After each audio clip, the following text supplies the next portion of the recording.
নমস্কার। তো কালকে গিয়েছিলাম একটা বার্থডে নিমন্ত্রণে। তো সেখানে গিয়ে কী খেলাম সেটাই আপনাদের সঙ্গে ছোট্ট একটা ভিডিও শেয়ার করছি।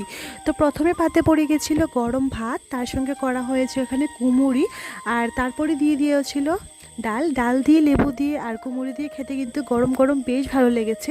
আর সাথে ছিল এখানে একটা পাঁচমিশালি ঘন্ট, যেটা মাছের মাথা দিয়ে করা হয়েছিল, মানে সব কিছু সবজি দিয়ে কিন্তু রান্নাটা করা হয়েছিল, সেটাও কিন্তু বেশ ভালো হয়েছে। আর আমাদের গ্রামেগঞ্জে কিন্তু এরকমই হালকা পাতলা সিম্পল রাতে মানে নিমন্ত্রণ এসবই খাওয়া হয়, মানে কোনো কিছু মানে এক্সট্রা থাকে না।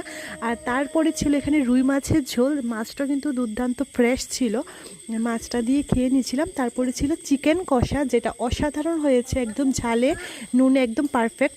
আর আপনাদের কি খেতে ভালো লাগে, চিকেন নাকি মাটন, কোনটা ভালো লাগে অবশ্যই ছোট্ট একটা কমেন্ট করে জানাবেন। আর সাথে কিন্তু ছিল দু টুকরো শসা, সরি এক টুকরো বললাম। আর এখানে আমি খাওয়াটা শুরু করেছি, আর এই পিসগুলো খেতে কিন্তু আমার খুব ভালো লাগে। আর সাথে ছিল চাটনি আর পাঁপড়। তো আজকের ভিডিওটা এ পর্যন্ত। আর শেষ পাতে ছিল মিষ্টির জন্য, এখানে আমরা ছানার পায়েস বলি সেটাকে, তো সেটাই ছিল। তো চলুন খাওয়া শেষ করি। আর ভিডিওটা আপনাদের কেমন লাগলো ছোট্ট একটা কমেন্ট করে জানাবেন। আর ভিডিওটা দেখার জন্য আপনাদের অনেক অনেক ধন্যবাদ। বাই।